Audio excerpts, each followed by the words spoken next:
Tú puedes empezar, querida. Perfecto. Muy buenos días.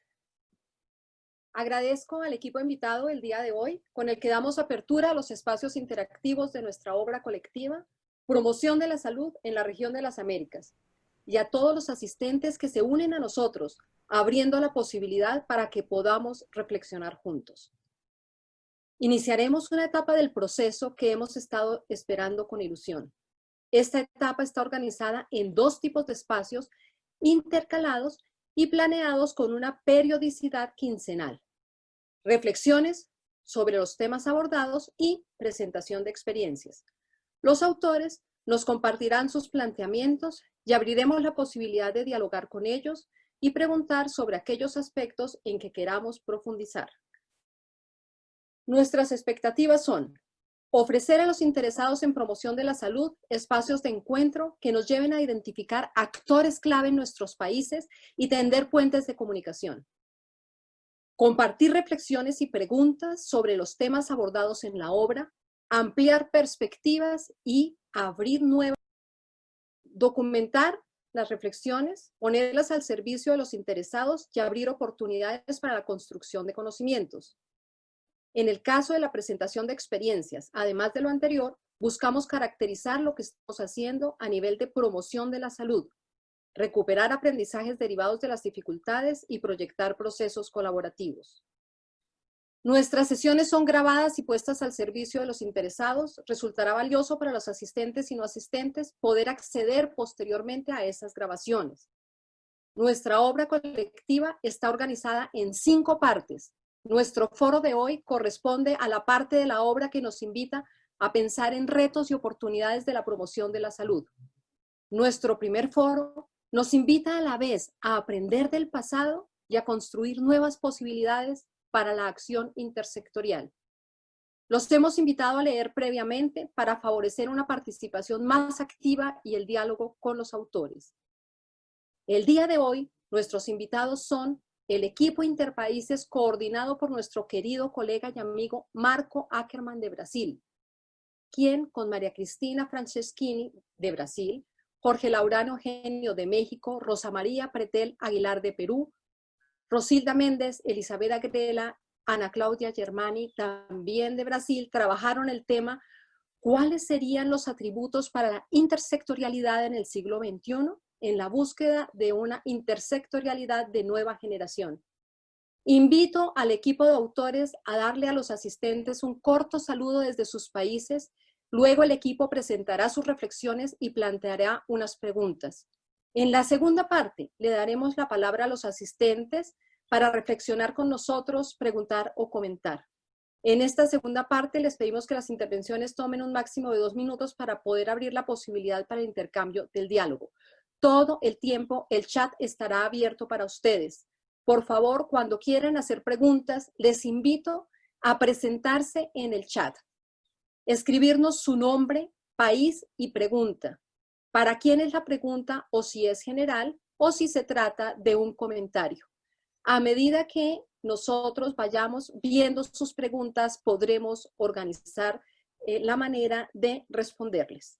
De esta manera, doy por abierto este espacio interactivo, este foro que nos permitirá pensar juntos en los atributos para la intersectorialidad en el siglo XXI y pensar en una nueva generación para la intersectorialidad. Le doy la palabra a Marco Ackerman de Brasil. Buenos días. Connie, sería lindo si tú pudieras también cuando hablar poner tu cámara para que nosotros podamos mirar a todos y para que la grabación se quede mejorcita, para que no aparezca solamente el nombre.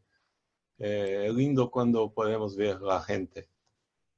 Un saludo para todos. Listo, bueno, listo, sí, es lindo así, qué lindo, gracias. Mi nombre es Marco Ackerman, yo soy docente de la Facultad de Salud Pública de la Universidad de San Pablo y con gusto presentamos hoy nuestro capítulo que habló sobre la búsqueda de una intersectorialidad para el nuevo siglo, ¿no? Para el siglo XXI. Entonces, esta es un poco la idea, es problematizar un poco esta cuestión de la intersectorialidad.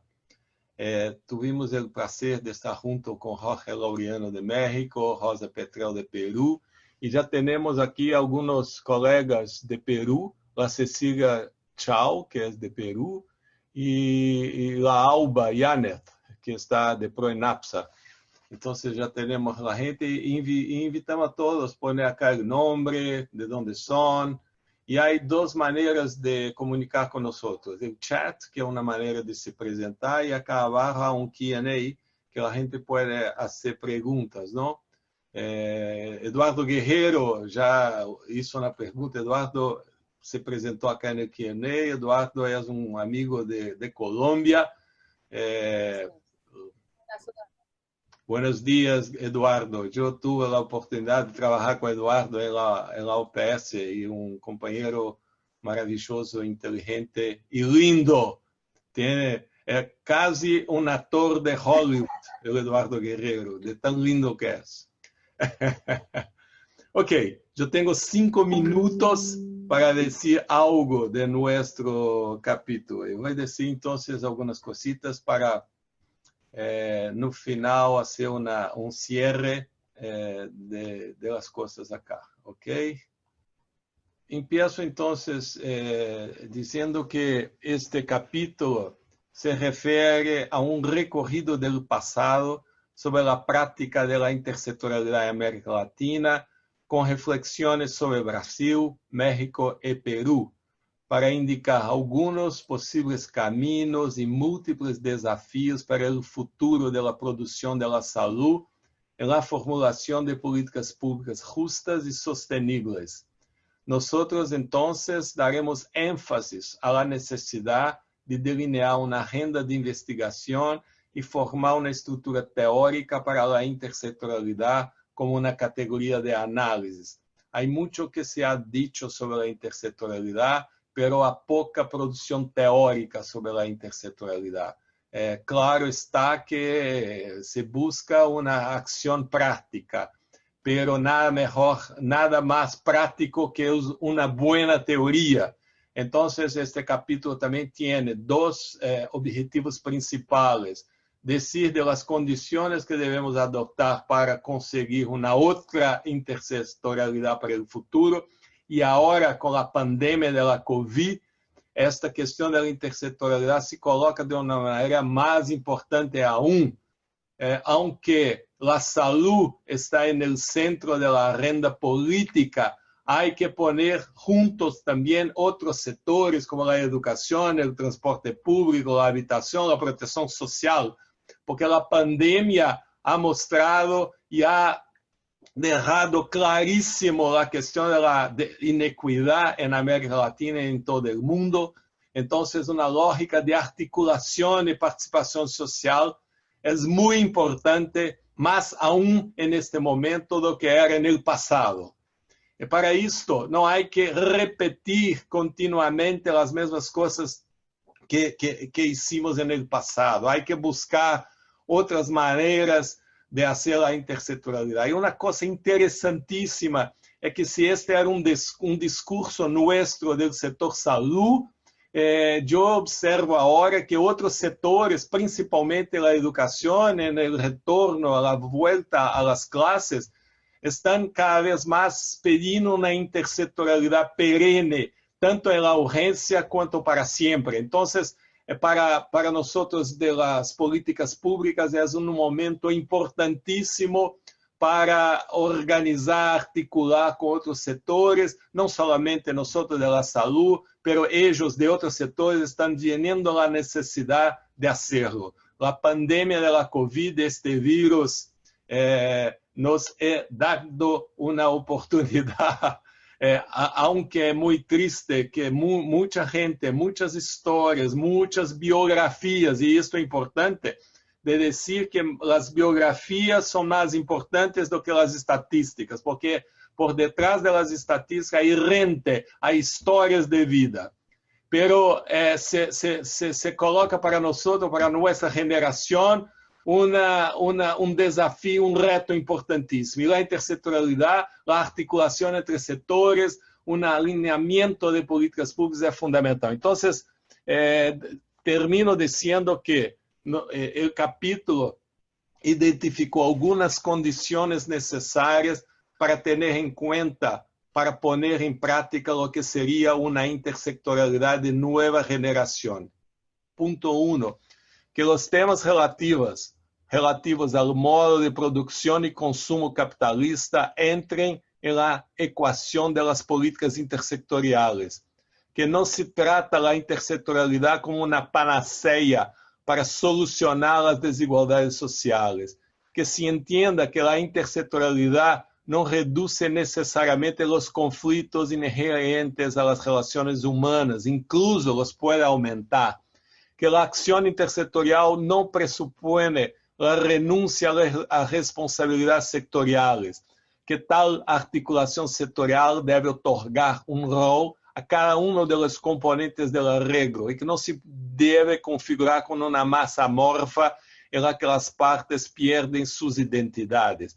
Que a ação intersetorial não se deveria desencadenar tão solo quando faltam recursos ou solamente quando se agotam os dispositivos setoriais, sino com um genuíno dispositivo, sobretudo a nível local, a planificar e financiar as políticas públicas com uma visão de largo prazo, que se busquem estratégias que puedan aumentar a sustentabilidade das experiências intersectoriais, que se delineie uma agenda de investigação em meio a outras perspectivas de produção puesta em comum e disseminação de conhecimentos, que devemos formar um marco teórico para a categoria da intersectorialidade, que se ponga em prática mais avaliações da efetividade da intersectorialidade e na promoção da equidade, principalmente a nível local. Como se levaria a cabo este debate em Latinoamérica? O que seria uma nova geração de intersectorialidade que nossos países desenvolvem no século XXI? Que já hicimos no século XX e podemos seguir fazendo? Que hacemos e poderíamos deixar de fazer? E que não hicimos, pero que valdria a pena fazer? Puesto a estas questões, passo as perguntas a los companheiros que tuvieron, que colaboraram também com este artículo. Então, agora vamos escuchar a Jorge, a Rosa, a Cristina e a Elizabeth, que vão sobre sua perspectiva de Peru, de México. Elizabeth é uma colega que trabalha muito com a juventude, então eu pedi para trazer um pouco o tema da juventude.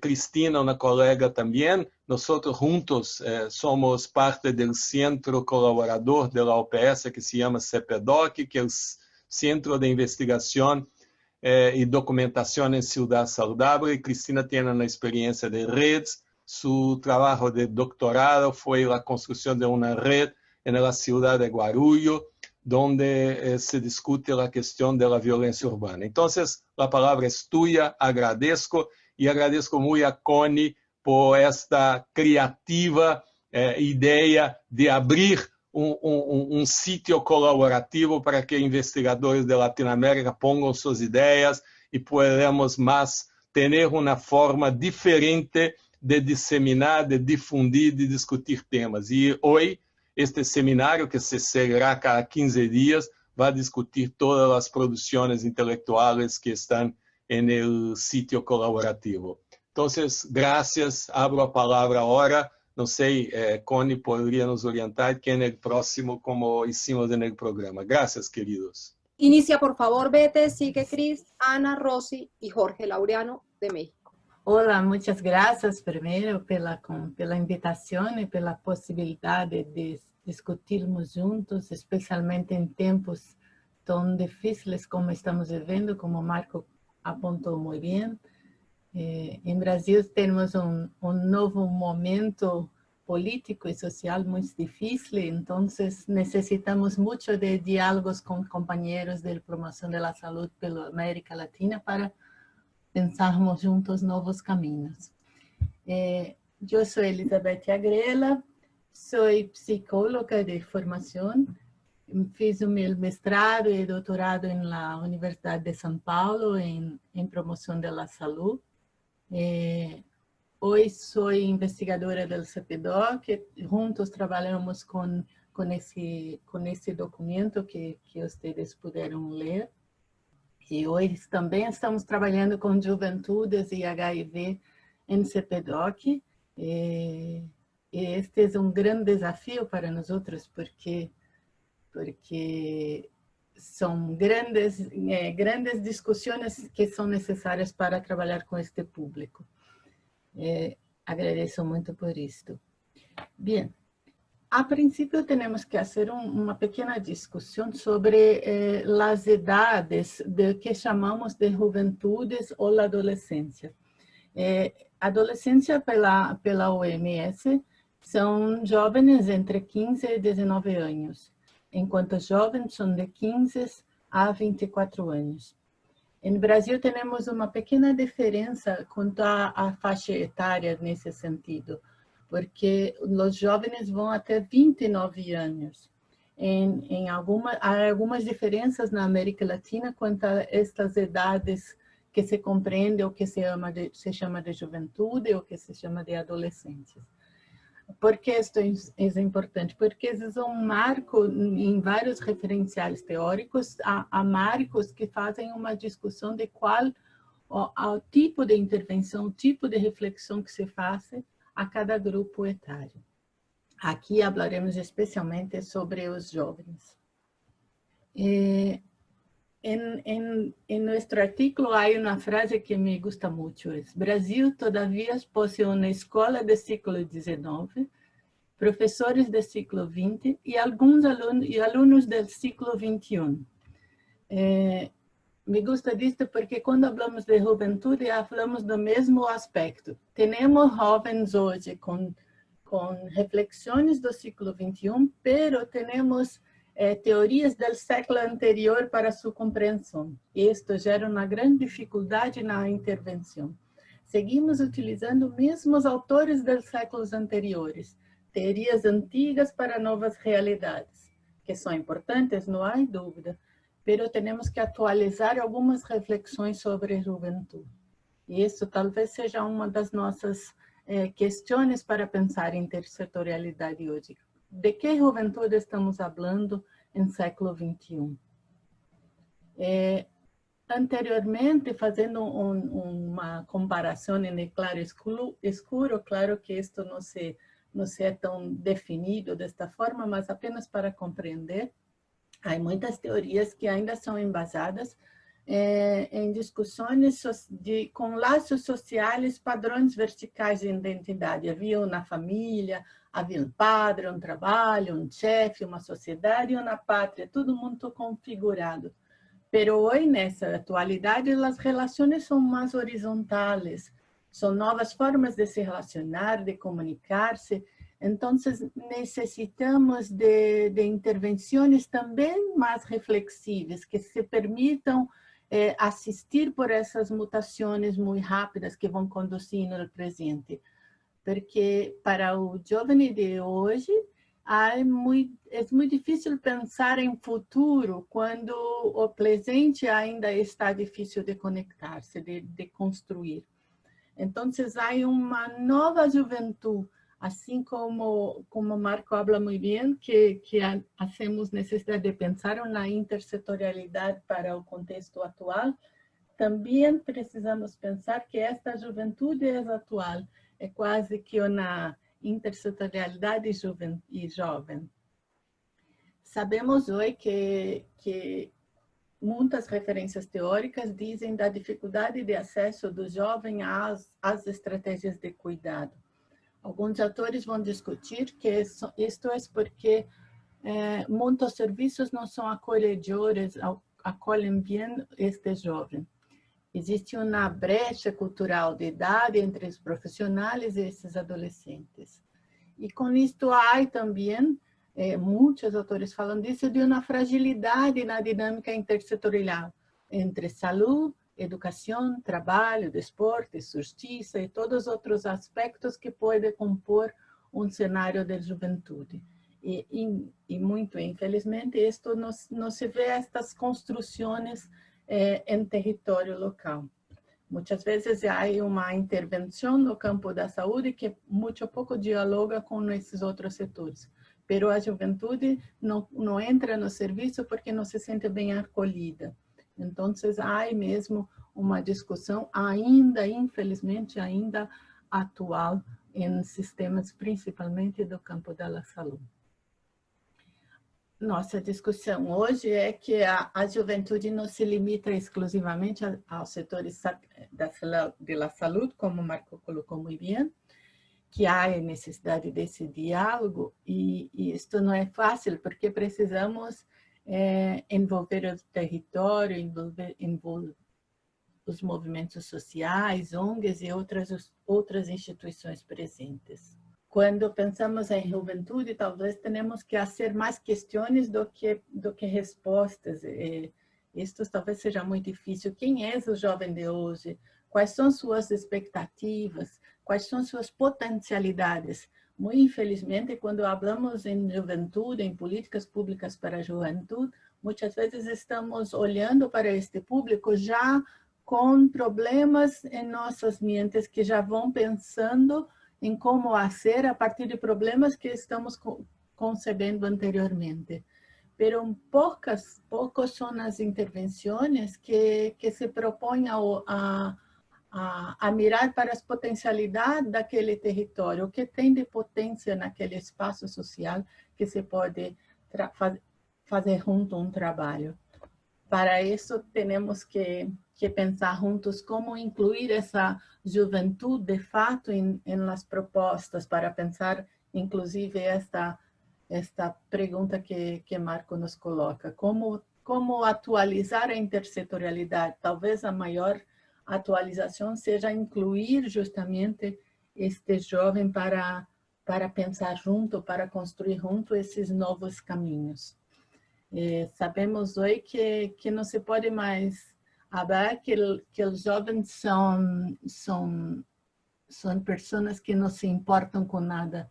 Tivemos há pouco, no mundo todo, uma grande discussão sobre grandes passeatas e encontros onde vimos muitos jovens pelas ruas discutindo sobre sobre o movimento das vidas negras importam.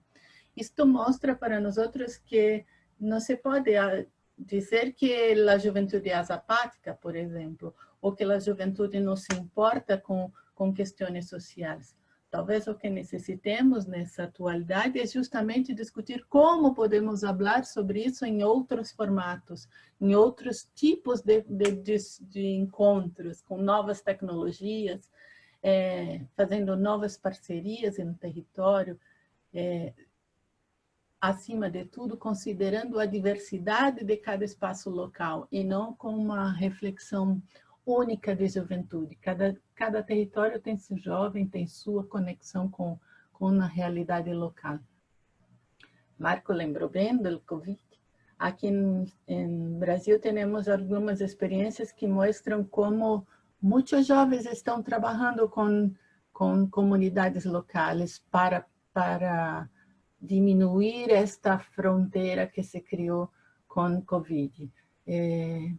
E nos ensinam muito de como, por exemplo, muitos jovens estão em conexão com idosos em instituições, fazendo Skype, fazendo encontros virtuais que são bastante interessantes para reflexão. Talvez pensar em intersetorialidade hoje seja uma atualização da nossa reflexão a partir de novos olhares sobre o que se vem construindo. E os jovens têm todas essas possibilidades de nos ajudar a responder. Creio que são algumas reflexões que podemos após construirmos juntos, porque só tenho 5 minutos. Depois posso falar mais sobre isto.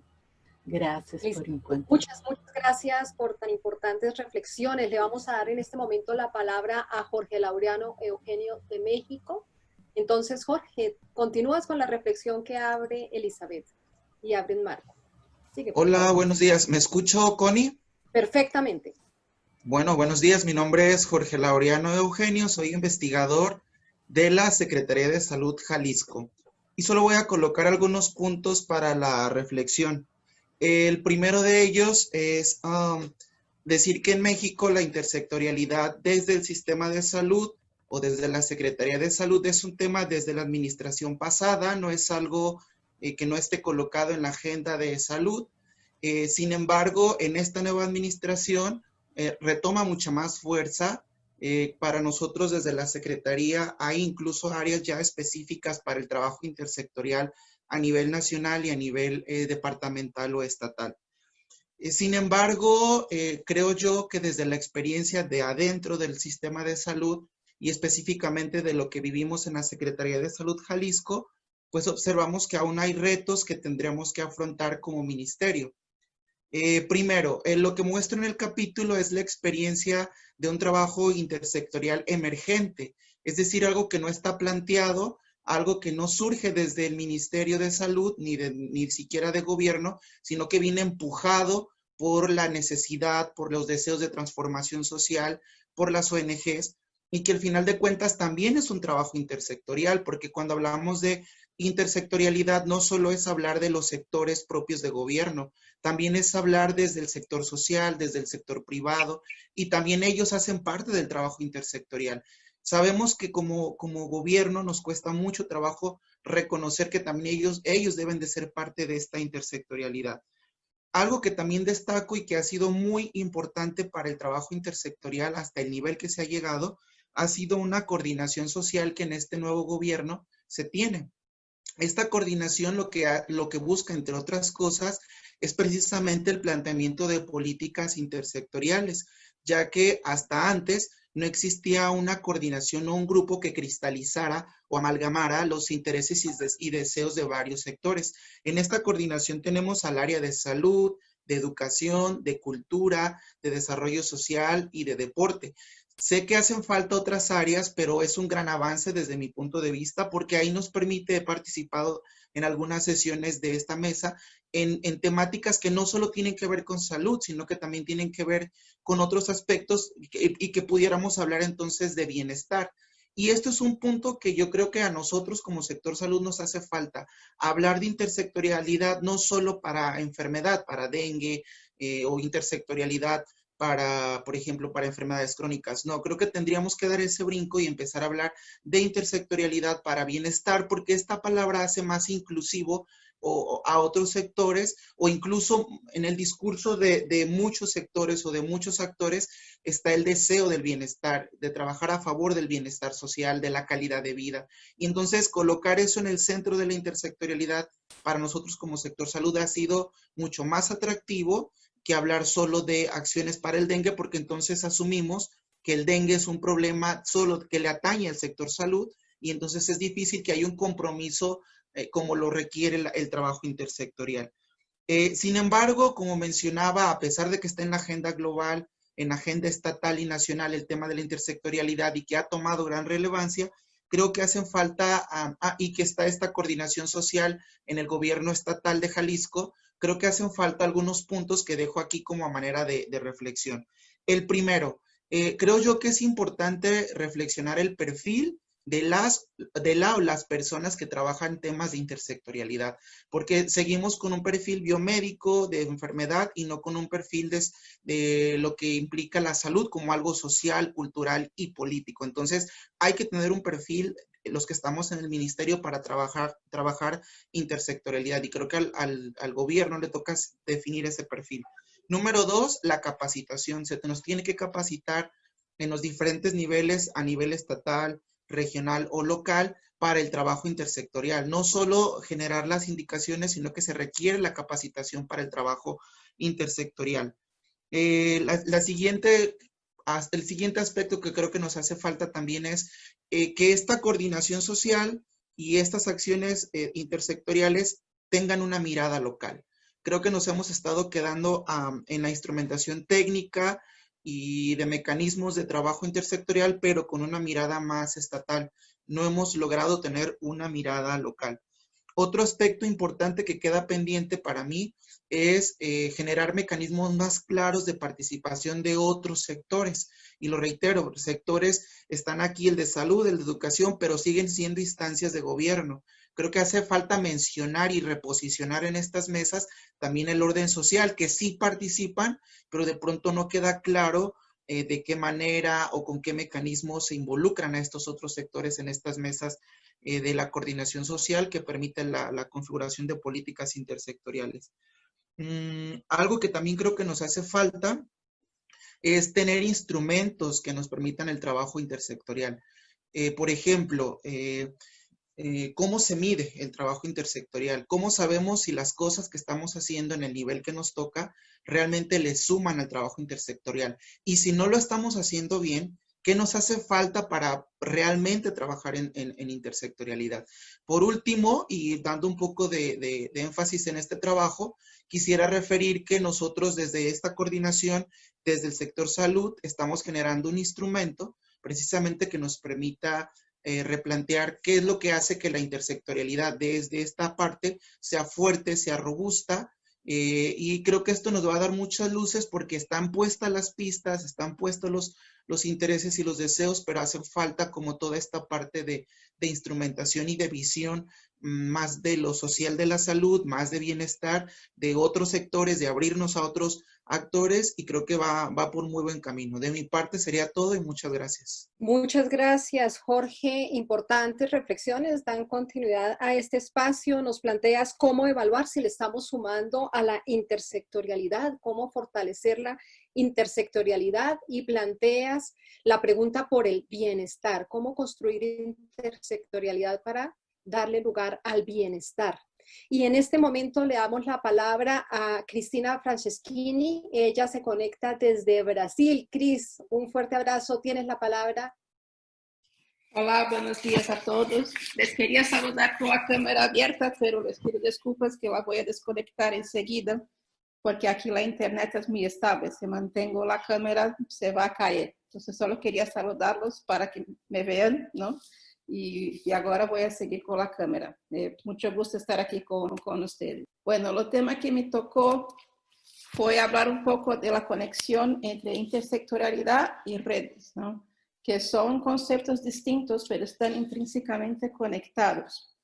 Entonces, si pensamos la intersectorialidad como un concepto que está basado en una idea de sectores que están formalmente constituidos y que actúan a través de políticas, estructuras, sus propias estrategias, que tienen sus objetivos e intereses propios, sus propios marcos teóricos y conceptuales, y la intersectorialidad permitiría el encuentro de estos sectores instituidos para buscar interfaces, puentes, una construcción de un camino común, ¿no? Y dar respuestas a los problemas de la sociedad, o idealmente, si pensamos de una forma más proactiva, si juntos pensar la sociedad que queremos en el futuro, más a largo plazo, ¿no? Como comentó Marco, que sea una praxis social, ¿no? Y no solo una reacción a problemas.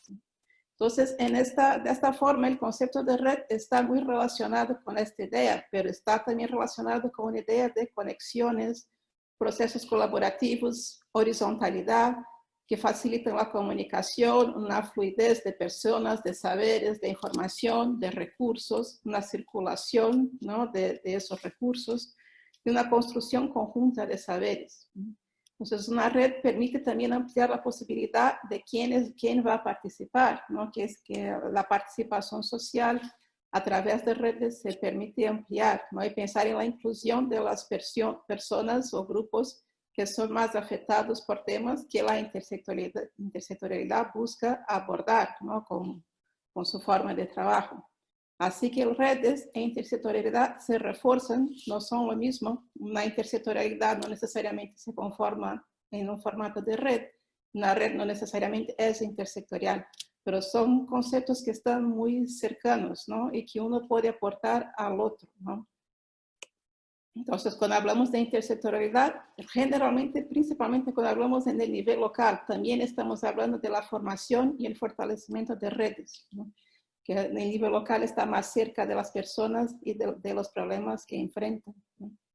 Entonces, una forma, por ejemplo, común de organización de acciones intersectoriales sería la conformación de redes de servicio, redes de profesionales, redes de instituciones, organizaciones de la sociedad civil, redes de ciudadanos. Por ejemplo, hoy día es muy común las redes sociales, que la gente participa de procesos a partir de redes sociales o plataformas de redes sociales.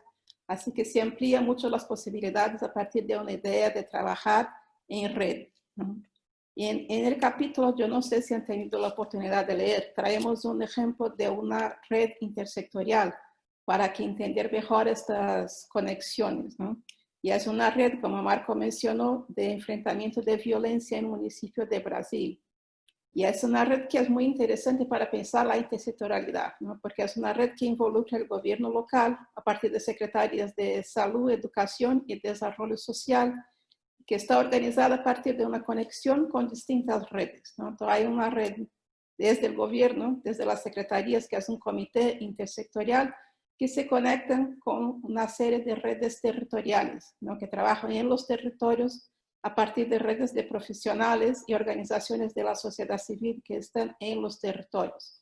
Entonces es una conformación de red que es intersectorial y también que busca estas características de redes, de colaboración, de horizontalidad y de implementación de políticas a partir de una conformación intersectorial de redes.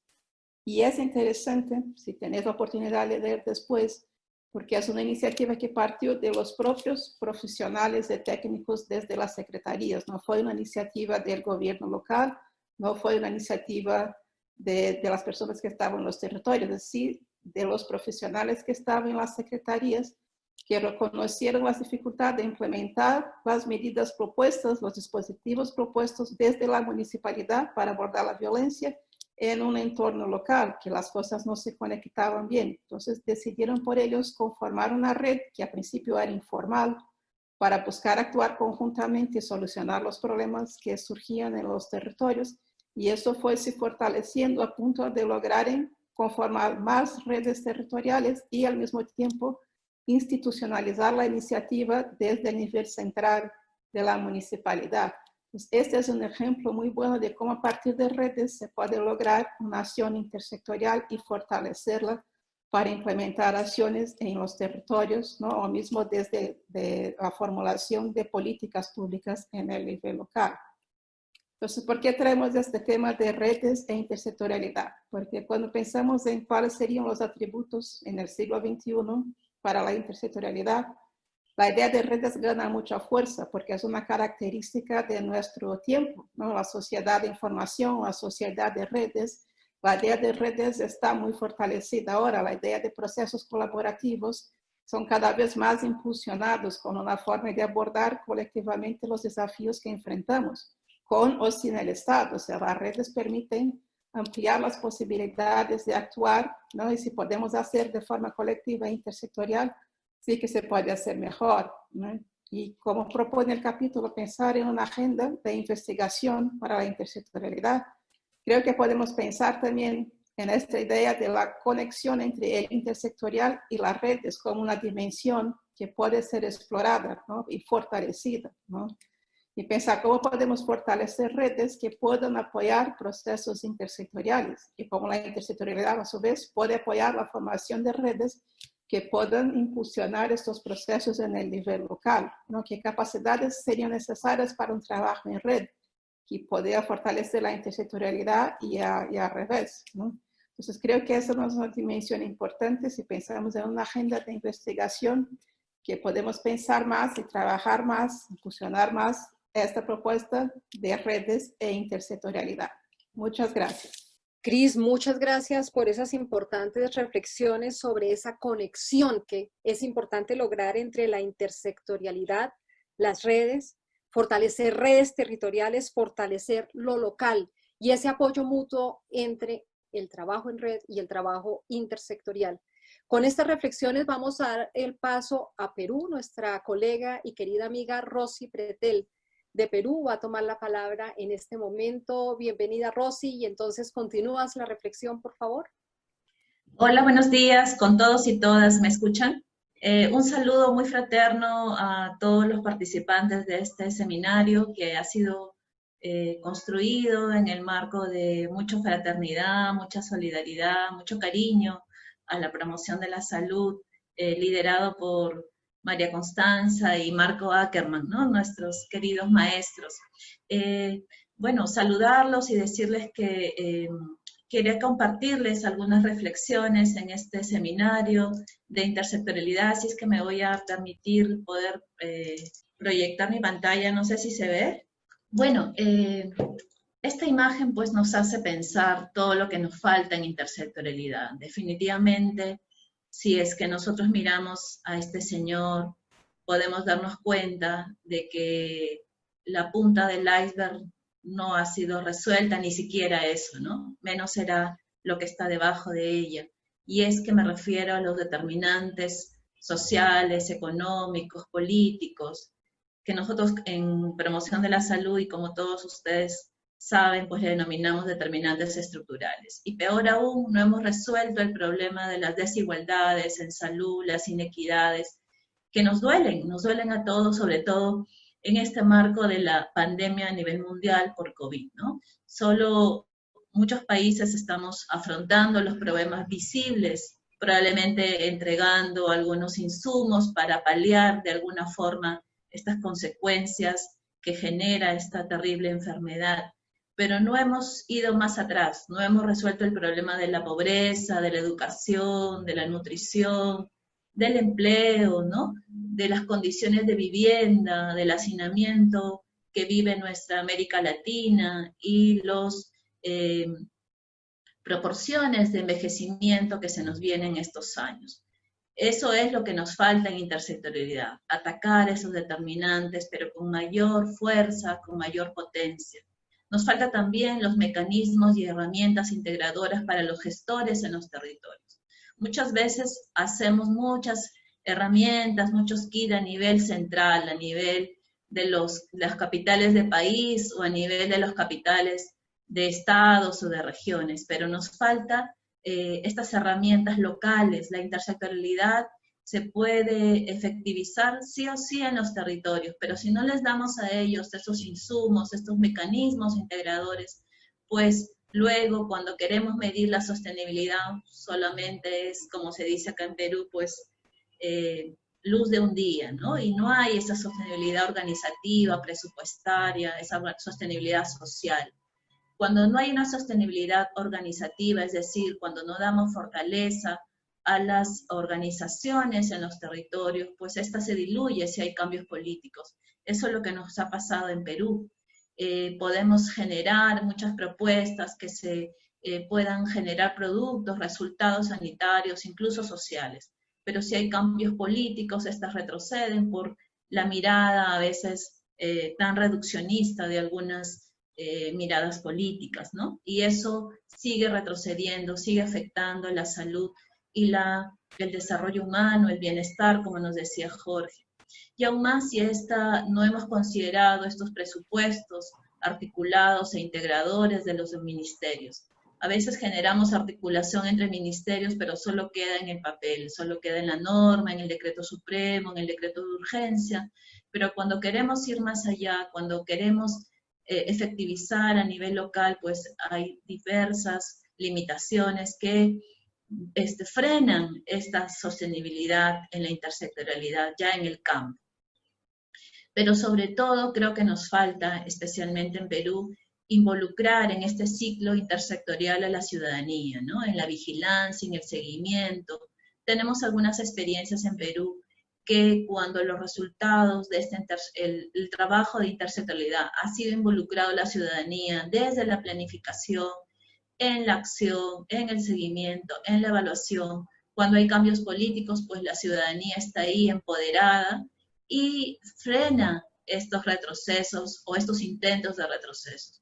Pero son experiencias aisladas. Necesitamos empoderar a la ciudadanía, empoderar a la región Las Américas para que, a pesar de estos cambios políticos que son tan frecuentes en nuestros países y sobre todo los cambios y retrocesos de políticas públicas ya avanzadas con algunos resultados o con muchos resultados buenos, pues se retrocede por esta capacidad política tan básica, ¿no? Que en muchos países tenemos lamentablemente aún. Y también quería compartirles estas algunas reflexiones desde Perú en lo que más nos falta, ¿no? ¿Qué más necesitamos allá en los territorios donde se efectiviza esta intersectorialidad? Y quería mostrarles este retablo ayacuchano, muy típico de Perú, en donde recientemente uno de nuestros labradores de esta madera, allá en Ayacucho, pues como ustedes ven, ha tratado de ejemplificar lo que venimos viviendo, ¿no? Un sector salud atacado con tantas debilidades, con tantas limitaciones, con tantas carencias, con esta enfermedad que no viene a ser también algunas incapacidades políticas que nos frenan los avances, nos frenan el desarrollo, el bienestar, nos frenan la salud misma y la felicidad. Con muchos momentos hemos dicho, la promoción de la salud es eso, la felicidad, y qué tan difícil es lograr eso, ¿no? Pero también están las familias que luchan desde sus viviendas, desde sus territorios, algunos organizados, algunos no, algunos aislados por las inequidades, por las desigualdades sociales, económicas y políticas que tenemos, ¿no? Pero la intersectorialidad pues apunta, como todos sabemos, a eso, a tener políticas públicas integrales e integradoras, que no es lo mismo, a tener más instancias organizativas institucionalizadas, para que cuando podamos ir avanzando en la implementación de la intersectorialidad, pues no se quede allí retrasada o bloqueada con ánimos de querer seguir avanzando, porque es muy tan difícil avanzar cuando la comunicación es vertical. Lo que dicen las experiencias en nuestros países a nivel mundial y de la región de las Américas es que cuando la comunicación es horizontal, participativa, cuando hay un trabajo en red, pues los resultados de la intersectorialidad se potencian y son mucho más fuertes.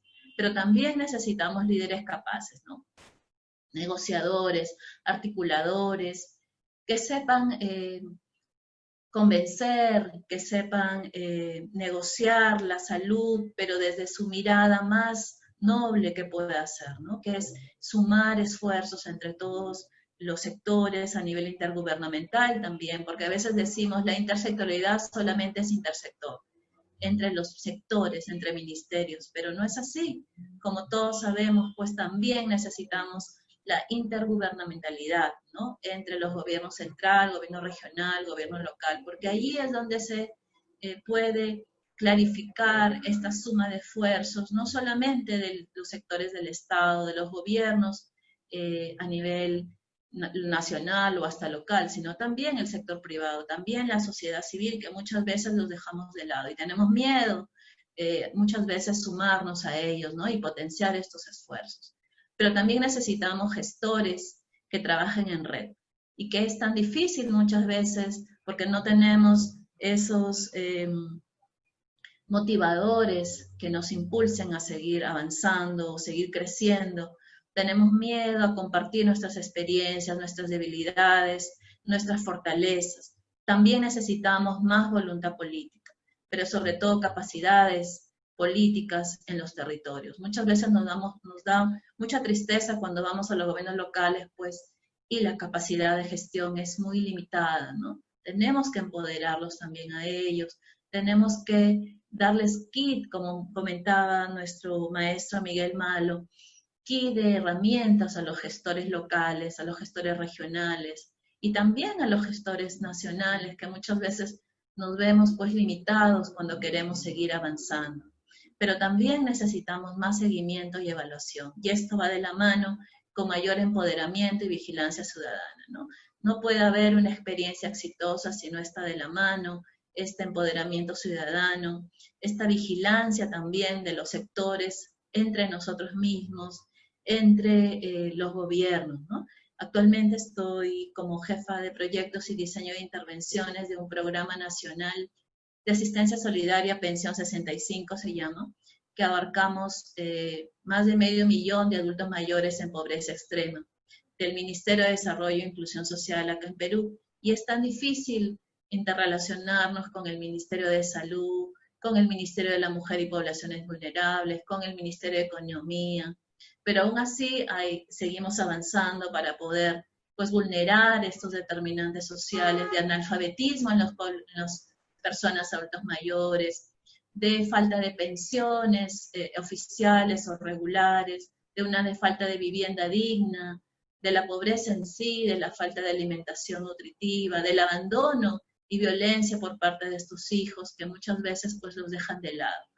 Así es que, queridos compañeros, estas han sido unas reflexiones rápidas. Nos gustaría mucho escucharlos también, qué pasa en sus países, en el marco también de esta pandemia mundial que tanto nos ha afectado y nos está pues haciendo pensar todo lo que nos hace falta, todo lo que hemos avanzado, pero todo lo que nos hace falta para poder brindar desarrollo humano y bienestar a nuestras poblaciones más vulnerables que nos necesitan ahora más que nunca. Eso quería compartirles, así es que agradecerles por estar allí y bueno, nos quedamos para poder escucharlos y también compartir y aprender de ustedes. Muchas gracias. Gracias, querida Rosy. Retomo solamente 2 ideas fuerzas de las planteadas por ti. La importancia de dar herramientas para los gestores en los territorios e involucrar a la ciudadanía y cómo favorecer la sostenibilidad en la gestión intersectorial. Como les había anunciado, nuestra segunda parte es un diálogo abierto. Nos va a permitir aportar juntos a la construcción de conocimiento. Se ponen preguntas sobre la mesa, se ponen reflexiones. La idea es plantearnos nuevas preguntas. Le doy la palabra a Marco para que nos ayude a favorecer la participación activa, este diálogo abierto en esta segunda parte de nuestro foro. Marco, tienes la palabra. Sí, gracias a Jorge, Rosa, a Cris y Elizabeth y Connie por la presentación y la provocación para ustedes. Quiero decir que ustedes, que son 40 participantes, pueden tener voz. Yo les atribuí el micrófono, entonces ustedes pueden hacer preguntas oralmente. No hay necesidad que las hagan por escrito.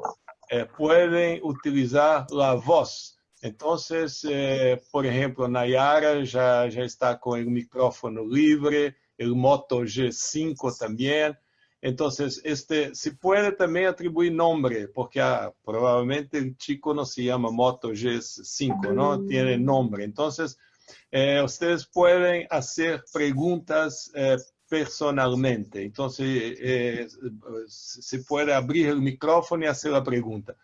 Hay acá una pregunta de Miguel Malo, que de alguna manera la Rosa dijo algo sobre esto.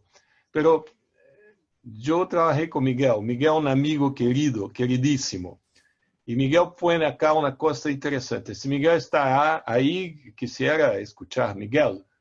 Porque Miguel pone un poco el paradojo entre investigación y práctica, ¿no? Diciendo que lo que nosotros estamos haciendo es mucho más una caja de herramientas para investigadores, para académicos, para la universidad, y no es una caja de herramientas para los gestores. Es una buena provocación, pero quiero decir, si algo es solo para los académicos, hay un problema en serio, porque una buena investigación es la investigación que puede transformar en práctica, ¿no? Entonces, quisiera que Miguel pudiera, si quiere utilizar la voz, hablar un poco de esto, ¿no? Esta tensión entre academia y práctica, ¿no? Creo que la universidad muchas veces está cerrada en sí misma, no hace preguntas de investigación conjunta, no hay participación de la gente, pero hay también movimientos importantes de comunidades y de investigadores que hagan políticas públicas junto con la universidad. Entonces quisiera que Miguel pudiera abordar un poco estas cuestiones, si ello aún está ahí. Sí, estoy por aquí. Bueno, Miguel, qué lindo.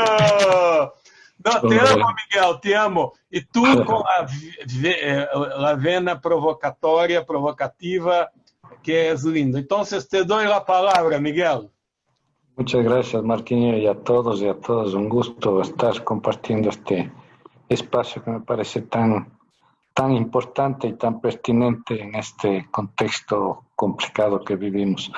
Bueno, mi provocación iba en ese sentido, ¿no? Yo creo que el abordaje de la intersectorialidad tiene que trabajarse, a ver, otra provocación, Marquillo, no desde la intersectorialidad académica como tal, como una variable, sino desde la necesidad de la salud pública para el trabajo intersectorial. Eso es lo que yo quería mencionar, ¿no? Es decir, si vamos a discutir sobre intersectorialidad, es cómo nos sirve la intersectorialidad desde nosotros, gestores de la promoción de la salud. Y creo que ahí cambia un poco la perspectiva en el sentido de decir, necesitamos herramientas para trabajar eso. Voy a ponerles dos ejemplos que creo que son ya medio históricos, pero digamos pasados de moda, pero que vale la pena para eso. O sea, uno, cuando yo llegué a la gestión en mi país, por ejemplo, el Códex Alimentario y las mesas del Códex Alimentario estaban en manos del sector privado. ¿Por qué? Porque había un decreto ejecutivo de 3 presidentes anteriores que le habían dado la Secretaría. Y el Ministerio de Salud prácticamente ni sabía que eso sucedía, ¿no? ¿A quién mandaban? Al Códex Alimentario, al que estaba ahí desocupado y que no tenía nada que hacer. Eso uno. Otro, había algunos aspectos trabajados de intersectorialidad, por ejemplo, me acuerdo de seguridad vial, en que también tenía que estar el Ministerio de Salud, pero la persona encargada de eso no tenía, ni le importaba, ni tenía el perfil profesional, etcétera, ¿no?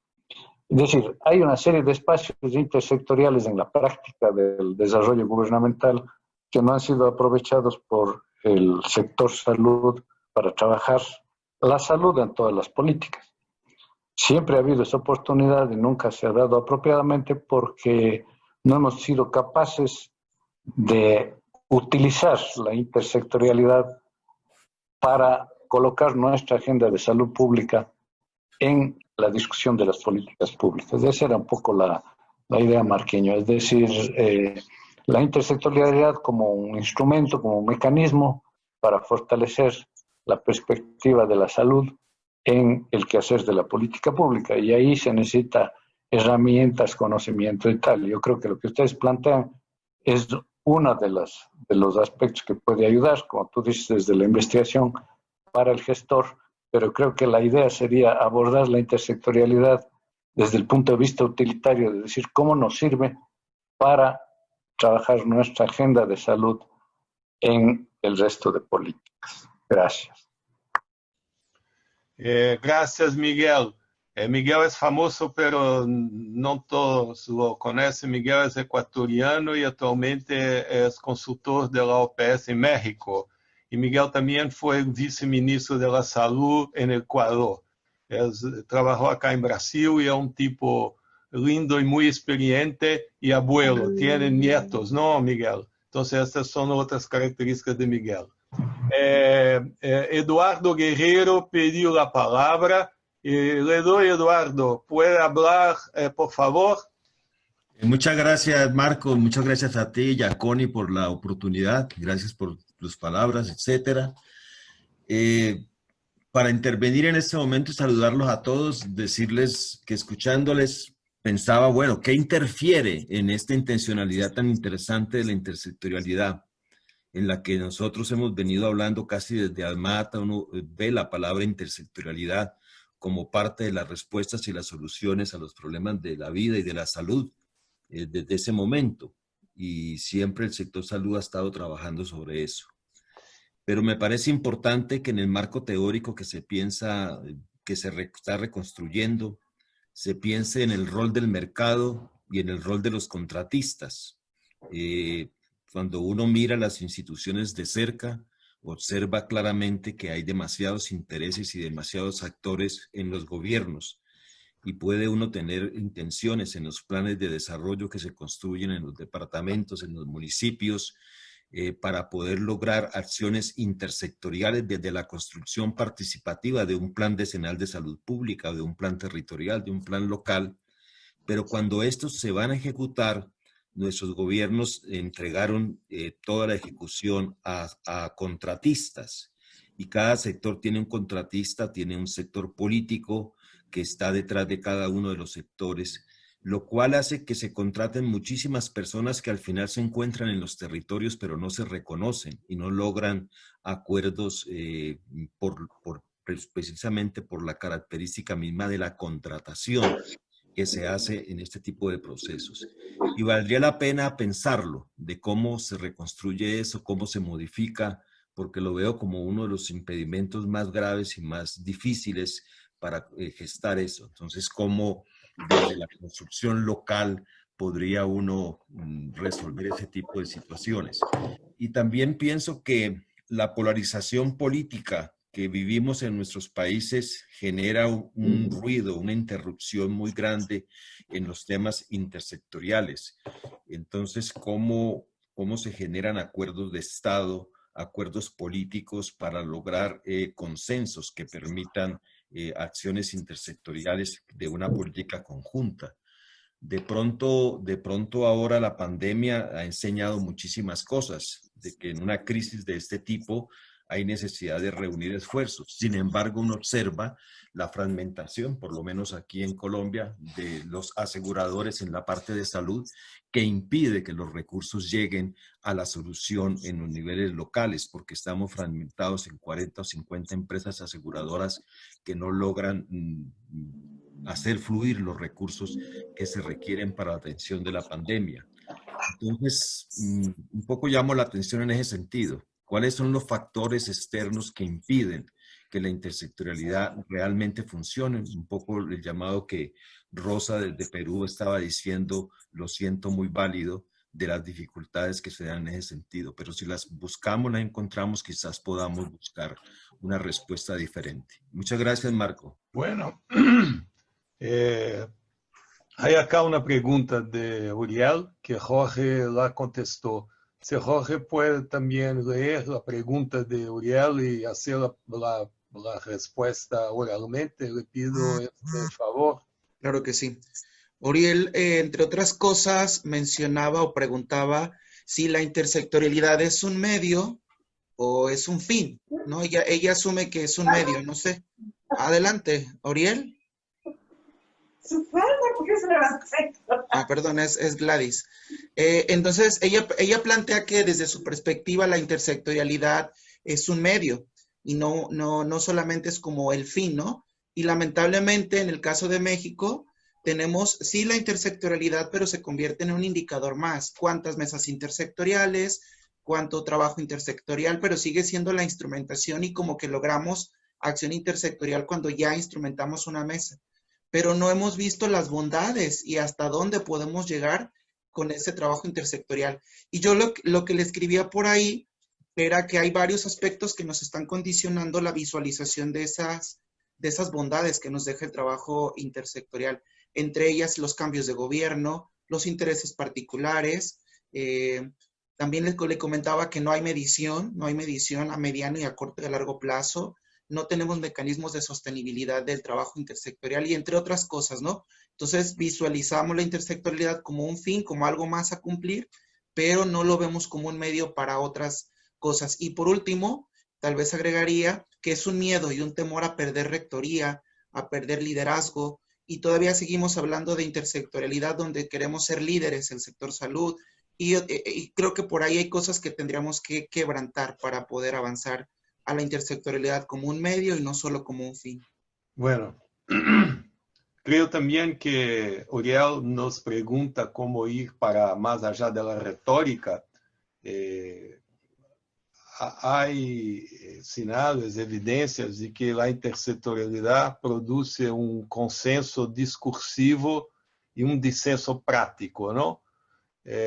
Pero é uma questão prática. E Uriel também pergunta sobre se há experiências neste momento. A obra que está no espaço colaborativo de promoção da saúde, creio que não há muchos trabajan por la COVID, porque los capítulos fueron producidos antes de la pandemia, pero creo que hay que actualizarlos, ¿no? Pero acá en Brasil, Ariel, hay una experiencia bastante interesante que son de la gente de la educación, porque yo siempre vi nosotros de la salud diciendo que es importante la intersectorialidad, el programa salud en la escuela. Con la alta en la agenda de la salud, la gente de la educación empieza a ver la necesidad de cooperación, porque hay muchos recursos que están yendo más para el sector salud. Entonces la gente de educación acá en San Pablo, por ejemplo, están haciendo algo que ellos llaman de intersectorialidad perenne, con la protección social, con el transporte público y con la salud, porque la preocupación de los maestros, de los estudiantes son dos. El primero, el protocolo sanitario para el retorno a las clases. Segundo, el sufrimiento mental de los maestros, de las familias y de los estudiantes. Entonces, una necesidad bien concreta está empurrando, está movilizando los sectores para trabajar conjuntamente. Entonces, creo que el retorno a las clases será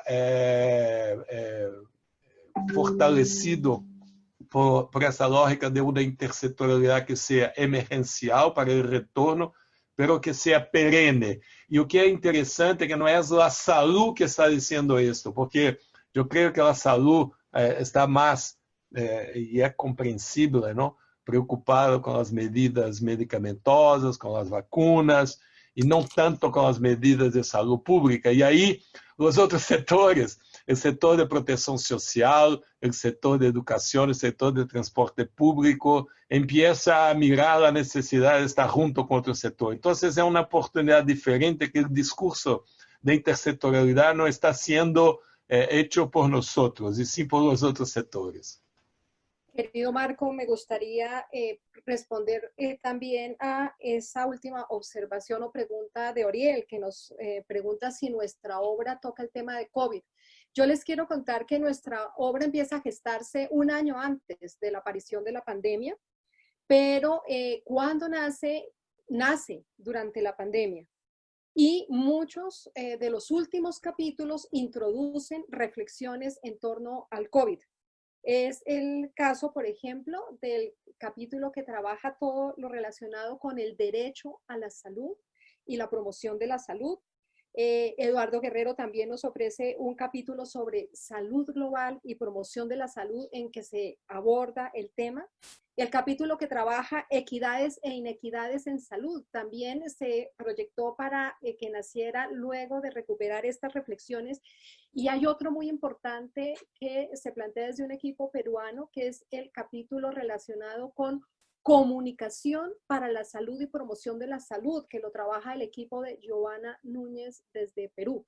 Entonces, por un lado, aunque se gesta antes de la pandemia, nace en pandemia y se incluyen reflexiones, pero además incluimos toda una sección. Ustedes ven que tenemos una biblioteca virtual y en la biblioteca virtual hay toda una sección en la que estamos subiendo herramientas que pueden ser útiles para generar intervenciones en el COVID que vayan mucho más allá de prevención, de decirle a los otros qué hacer, de acciones verticales y que le den la voz a la gente y que abran la posibilidad de sentirnos corresponsables en la construcción de salidas, de soluciones y en especial pues de construir otras formas de ser y estar en el mundo.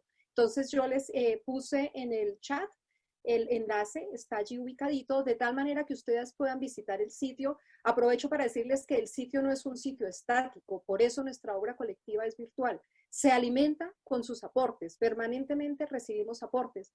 Esta sección de COVID tiene especiales aportes recibidos, no solamente muchos desde Brasil y muchos desde otros países, en donde se instalan reflexiones, pero también se ofrecen herramientas pensando en la gente. Nuestro público también en respuesta a Oriel es un público muy heterogéneo. Nosotros no estamos pensando en la academia solamente estamos pensando en gestores en los países, estamos pensando en llegar al nivel comunitario, estamos pensando en líderes comunitarios, estamos pensando en todos los interesados en promoción de la salud y por eso, pues la idea es que esta caja de herramientas sea de todos y para todos. Y pues los invito a que podamos seguir alimentando el sitio. Allí tienen el enlace.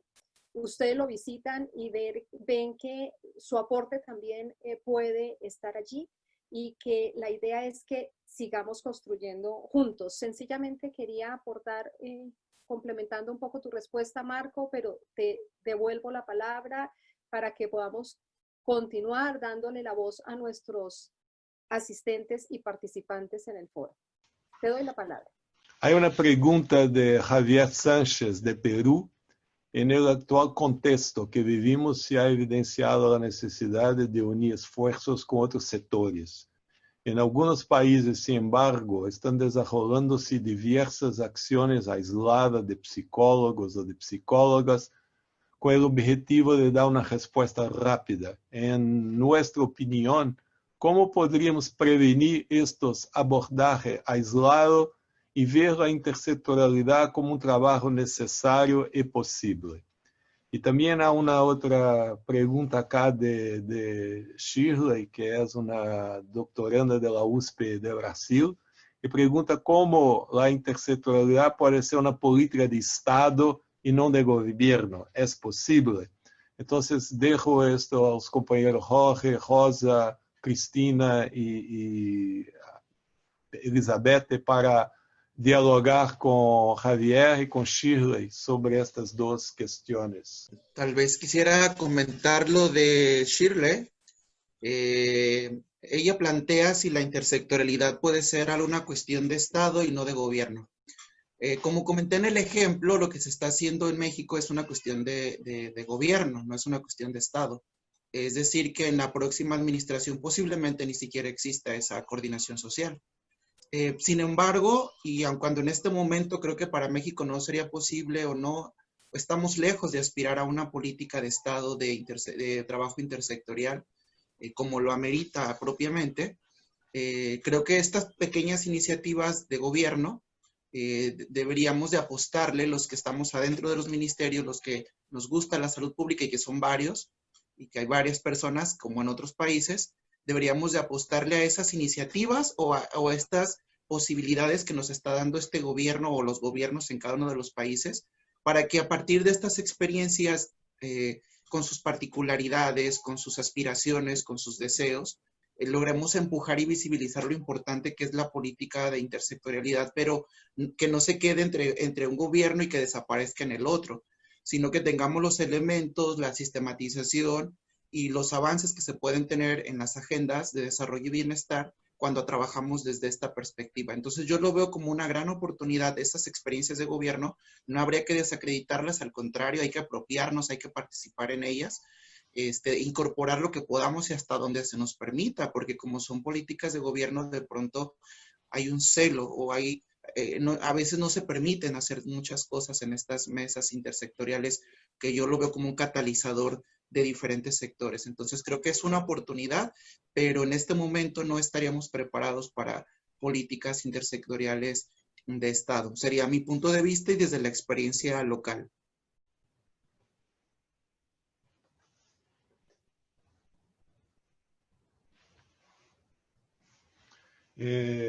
Marcelo hace una pregunta. El problema es ese precisamente cuando cambia el gobierno, lo que se había avanzado tiene un retroceso, lo cual no deja avanzar. Entonces Marcelo trabaja en la misma perspectiva de Chile, diciendo cómo transformar eso en una política de Estado y no de gobierno, quizás pensando que la intersectorialidad es un modo de gestión y no necesariamente algo para resolver problemas puntuales, ¿no? Yo pregunto a Uriel si quieres hablar, porque Uriel hace preguntas acá, nosotros contestamos la primera, la segunda también la Connie la contestó. Uriel, ¿querías hablar, querida? Hola, no, Marcos, solo que ustedes señalan de que contestan en el chat, pero no sé si el resto, pero yo no veo nada de las respuestas, solo veo lo que yo escribo, solamente ese comentario. Entonces han señalado que algunas respuestas las tienen en el chat o han mandado link, pero no se ven en el chat, ¿no? No, para no quitar tiempo a las otras preguntas o al debate. Quizás porque la gente está optando por te contestar oralmente, no por escrito.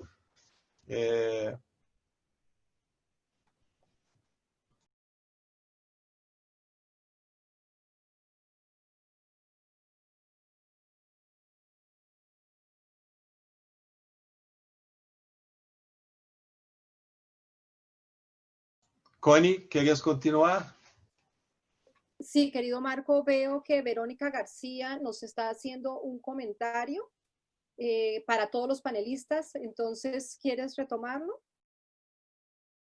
Desde el trabajo de investigación que están haciendo en México en torno a intersectorialidad, efectivamente consideran relevante rescatar el trabajo local, que si bien no siempre tiene la etiqueta de trabajo intersectorial, se han dado cuenta que a través de estas experiencias surgen elementos para sumar éxito del proceso. Entonces, que es importante seguir mirando lo local, nos dice, y Cindy dice que no están viendo los comentarios del chat. No se preocupen que los enlaces, siempre estas salas nos arrojan un enlace con la información de asistentes. Les podemos mandar los enlaces vía correo electrónico, no se preocupen. Hay un comentario acá, Connie, de Eduardo Guerreiro, porque, Uriel, hay dos espacios de diálogo, un espacio que se llama Q&A y un espacio del chat.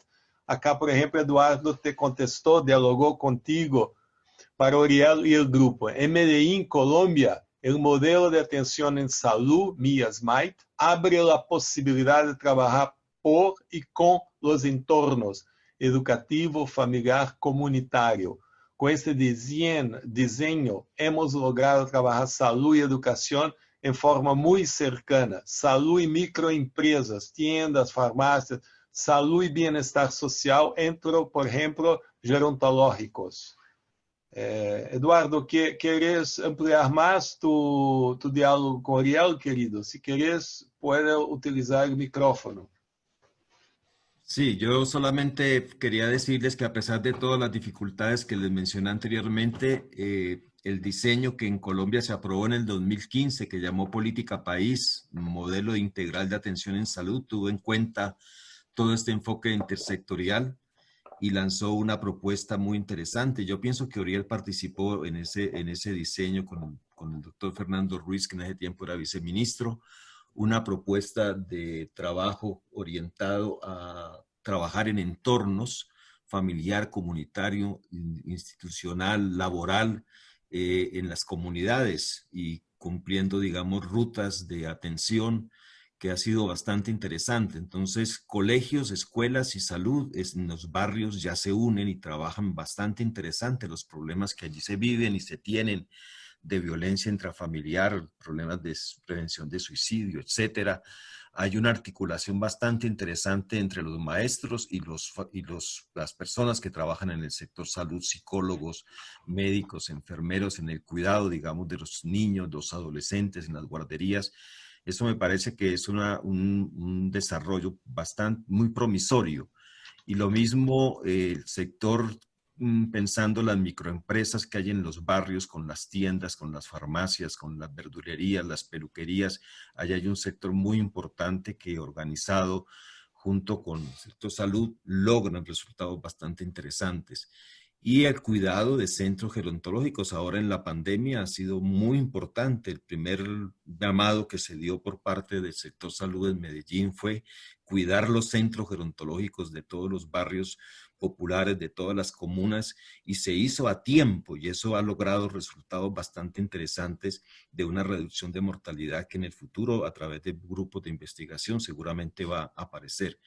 pero me parece que hay algunos diseños de cambios de los modelos de organización que podrían facilitar trabajos entre los diferentes sectores y que ya interdisciplinariamente se puedan encontrar en las comunidades y lograr avances exitosos y que tendrían que ser documentados. Entonces, para mostrar esa luz de esperanza que se tiene, y cuando llegó la pandemia, pues se cerraron todas las cosas porque todo se cerró, pero apareció algo muy interesante: telesalud familiar y comunitaria. WhatsApp uniendo los líderes comunitarios que veíamos todos los días.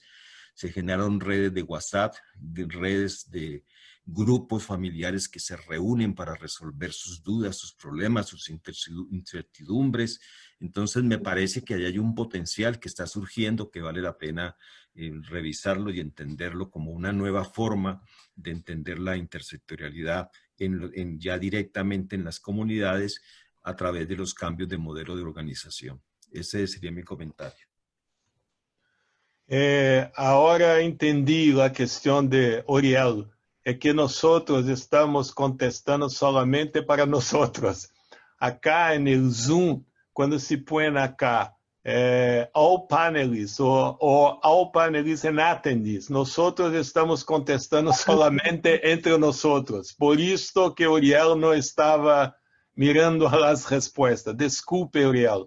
Pero como dijo Connie, tenemos todas esas respuestas que van a estar en el sitio colaborativo. El video va a estar ahí también.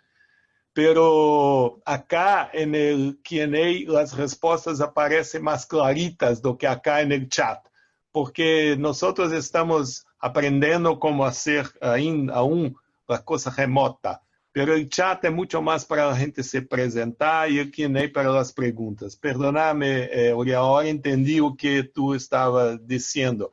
Me comprometo Marco, a... ¿Sí? hay un comentario de Luis Aguilar que no se ha leído.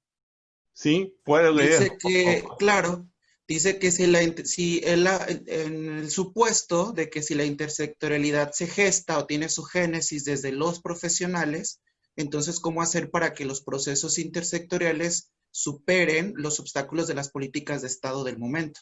Y al respecto, me viene a la mente que nosotros como profesionales lo hacemos por indicación, porque se nos pide que armemos mesas, se nos pide que trabajemos en una acción intersectorial, pero muchas veces ni lo entendemos cómo se hace, para qué se hace y cosas de este tipo. Sin embargo, también hay experiencias que son o que se gestan o que tienen su génesis no desde los profesionales y no desde los ministerios, desde problemáticas como ambientales, desde malas condiciones de vida, que hay otros que no son profesionales, pero que empujan y que exigen y demandan el trabajo intersectorial. Y creo que también vale la pena rescatar, reconocer y aprender de estas experiencias que llevan al trabajo intersectorial, pero que no se gestan desde los profesionales ni tampoco de los ministerios. Y hay varios artículos publicados de otras iniciativas que no son profesionales y mucho menos de la salud y que hablan de un trabajo intersectorial. Esto no perderlo, mi punto de vista. Connie, podemos cerrar con la discusión. Quiero presentar algo para concluir, después poner una canción acá. ¿Puede ser? Perfecto. Sí, yo quisiera sencillamente decirles que le estamos apostando a esta intersectorialidad de nueva generación, que se plantean preguntas, se abren nuevas preguntas, estamos abriendo sencillamente espacios de reflexión para seguir caminando juntos. Quiero contarles que esta obra colectiva le da respuesta a esa capacidad, esa apuesta por fortalecer la capacidad en promoción de la salud. Quiero contarles cuál es nuestro siguiente foro, porque vemos que es necesario pensar juntos qué es promoción de la salud, qué es una promoción de la salud emancipadora, cómo podemos hacer camino y fortalecer procesos colaborativos en promoción de la salud en la región, cómo gestar juntos transformaciones culturales necesarias para la salud y la vida. Yo creo que más que siempre es claro para todos que es insuficiente atender la enfermedad y prevenir, que necesitamos sentirnos corresponsables en la construcción, no solamente de nuevas relaciones y nuevas alternativas, sino especialmente construir juntos una nueva civilización. Entonces, nuestro siguiente foro corresponde a la parte 1, trasfondo histórico y actual, corrientes de pensamiento en promoción de la salud en la región de las Américas. Nuestros invitados van a ser María del Consuelo Chapela de México, Adrián Alacino de Argentina, y el artículo que les invitaré a leer y que socializaremos en nuestro Facebook. Les invito a seguir el Facebook Promoción de la Salud en Región de las Américas. Allí ponemos toda la programación, todos los enlaces. Se llama Las promociones de la salud que hacemos. Y una vez Marco ponga la canción que va a poner, les pediría que pudiéramos prender nuestras cámaras para tomar una foto de nuestro primer foro. Gracias, Marco, te doy la palabra. Yo quiero decir sobre la óptica de Estado y gobierno. Nunca antes en Brasil tuvimos un desgobierno tan grande, ¿no? Acá no hay gobierno, no hay política de gobierno, no hay política de Estado, hay un desgobierno. La palabra gobernabilidad, gobernanza, nunca estuve tan fuerte, aunque sea algo académico. Estamos mirando de una manera muy clara o que é a ausência de uma governança, a ausência de coordenação, a ausência de articulação e como isto hace mal a la salud. Então, as coisas que nós sempre decimos de intersectorialidade como um espaço de coordenação, de articulação, para mim é uma coisa vital, é uma coisa necessária, é um erro importantíssimo da governança. E acá em Brasil há uma falta de coordenação entre os níveis federal, estadual e municipal, e isto faz muito mal à la saúde. Então, intersectorialidade não é solamente uma união de los setores, é uma lógica de articulação de governo que é muito necessária, muito importante e imprescindível para salvar vidas. Nesse sentido, como há desgoverno, como não há políticas de governo federal, aunque há políticas de governo estaduais e federal, o Brasil tem uma lógica constitucional que mesmo quando o governo não está actuando, o governo federal, os governos estaduais e municipais têm seus mecanismos de ação. Um pouco diferente de México, um pouco diferente de Chile, um pouco diferente de Argentina, que tem uma lógica mais centralizada. Então, as decisões do governo federal hacen ação nos níveis provinciais e nos níveis municipais. Acá em Brasil isto é bueno porque como hace falta uma lógica de coordenação federal, os estados e os municípios estão actuando. E mais aún, que é importante, nós acabamos de fazer uma investigação em 8 capitales do Brasil, em comunidades vulneráveis, comunidades quilombolas, comunidades de gente que vive ao lado de rios, comunidades indígenas, comunidades de favelas, e nós pudimos ver que há uma lógica de movimentação, de mobilização das comunidades muito interessante, muito criativas, não? Porque quando hace falta o governo, a gente se mobiliza, e por isso nós organizamos um título da investigação que foi a potência de produção de vida ao meio do caos. Então, há gente produzindo coisas, aunque Brasil, desafortunadamente, temos hoje 72 mil mortes. E isso não são estatísticas, isso são histórias, são biografias, é gente. Há também uma mobilização muito forte das comunidades, dos governos provinciais e dos governos municipais. E aí, a intersectorialidade, que é uma lógica de articulação, coordenação entre entes governamentais, se coloca como algo vital. O que quero, então, exponer para terminar é que nós dissemos o que é uma intersectorialidade de nova geração, não? E as novas gerações sempre têm uma tendência a fazer coisas diferentes das viejas gerações. Pero a canção de Elis Regina, que é uma cantante muito importante no Brasil, desafortunadamente já faleceu em 1982, pero é uma cantante muito importante, dizia que nós hacíamos coisas como nossos padres. Então, a ideia é como que nós podemos fazer algo no futuro, sim, todavia, não olvidarnos das coisas que nossos padres nos ensinaram, pero também no volver al pasado. Entonces, esta es un poco la lógica de la canción. Yo voy a poner, la canción se llama Como Nuestros Padres, ¿no? Vamos a ver si yo logro que ustedes puedan escuchar acá la canción. ¿Fue posible escuchar la canción? Se escuchó y se vio, y en el chat tienen el texto del coro. Sí. Ok. Entonces, esto es una provocación para nosotros mismos, ¿no? Que decíamos que mi dolor es percibir que a pesar de haber hecho todo que lo hicimos, aún somos los mismos y vivimos, aún somos los mismos y vivimos, aún somos los mismos y vivimos como nuestros padres, ¿no? Entonces, hay que aprender de la tradición, pero también hay que pensar el contexto actual, ¿no? Y entonces es un poco esta discusión.